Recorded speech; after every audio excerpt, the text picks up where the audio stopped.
Assalamualaikum warahmatullahi wabarakatuh. Halo semuanya, anandaku kelas 4 Istanbul, Amita Nurul Iman 2. Apa kabar hari ini? Semoga semuanya selalu dalam keadaan dan kondisi yang sehat ya, amin. Kali ini kembali lagi di YouTube channel Mit Nuri 2. Dan dalam pembelajaran tematik hari ini akan dibahas tentang tematik 8, subtema 2, muatan bahasa Indonesia. Sebelum mulai belajar, mari sama-sama kita mengucapkan basmalah. Bismillahirrohmanirrohim.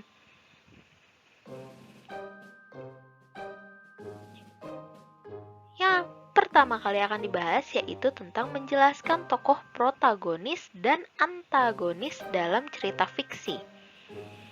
Berdasarkan fungsi tokoh dalam suatu cerita, tokoh dibedakan menjadi tokoh protagonis dan antagonis.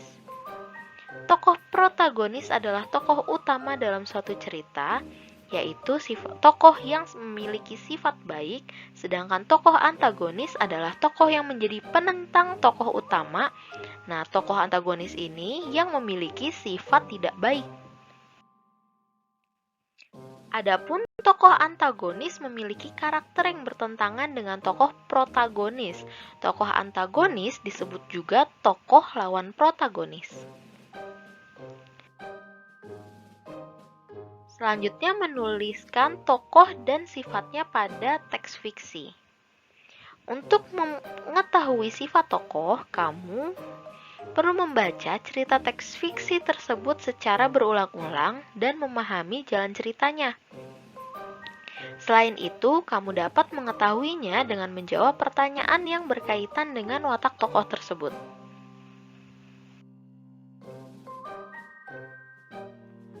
Selanjutnya, menjelaskan karakter tokoh pada teks fiksi. Sebuah cerita dapat kita nikmati ketika kita mengenal tokoh cerita serta memahami jalan cerita dari awal hingga akhir. Cara untuk memahami sebuah cerita dapat dilakukan dengan membagi cerita menjadi bagian awal, bagian tengah, dan bagian akhir secara tepat. Lalu, kita harus mencari kalimat atau kata kunci dari cerita tersebut. Apabila sudah menemukan kalimat atau kata kunci, maka kita akan lebih mudah menyimpulkan isi cerita.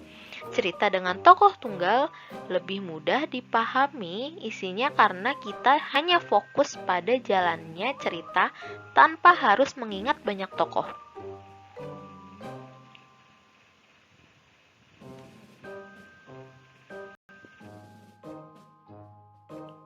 Selanjutnya menjelaskan informasi penting dalam teks non-fiksi. Setiap cerita memiliki alur, latar, dan tokoh yang berbeda-beda.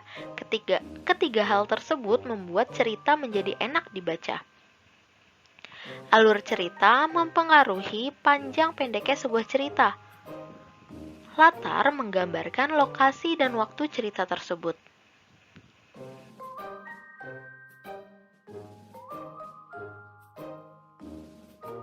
Sementara itu, kamu juga dapat mengetahui sifat para tokoh melalui kalimat-kalimat dalam cerita tersebut.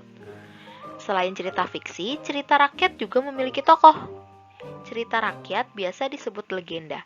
Tokoh dalam cerita rakyat terdiri dari tokoh antagonis dan protagonis juga.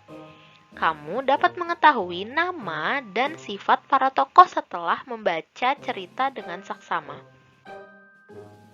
Selanjutnya menjelaskan hasil identifikasi jenis dan tokoh-tokoh dalam teks fiksi atau fabel. Fabel merupakan cerita fiksi yang tokoh utamanya adalah hewan yang mampu berbicara dan bertingkah seperti manusia. Dalam fabel, sifat-sifat manusia digambarkan oleh sifat-sifat hewan tertentu. Fabel memiliki jalan cerita yang sama seperti kehidupan manusia.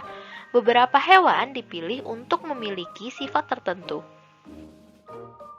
Beberapa hewan dipilih untuk memiliki sifat tertentu, misalnya kancil melambangkan kecerdikan, serigala menggambarkan keserakahan, burung elang menggambarkan kegagahan, harimau menggambarkan kekuatan dan kesombongan, dan semut menggambarkan sikap kerjasama.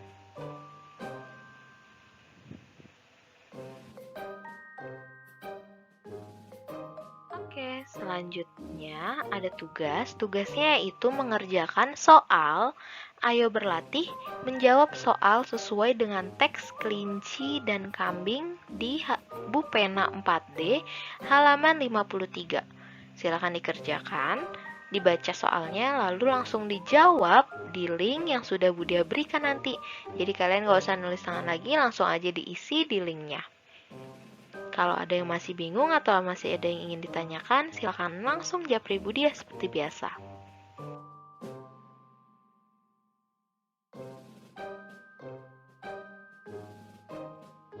Sekian pembelajaran kita pada hari ini. Jika ada yang ingin ditanyakan, sekali lagi bisa langsung japri ke Budia. Kurang lebihnya mohon maaf. Mari sama-sama kita tutup pembelajaran kita pada hari ini dengan mengucapkan hamdalah.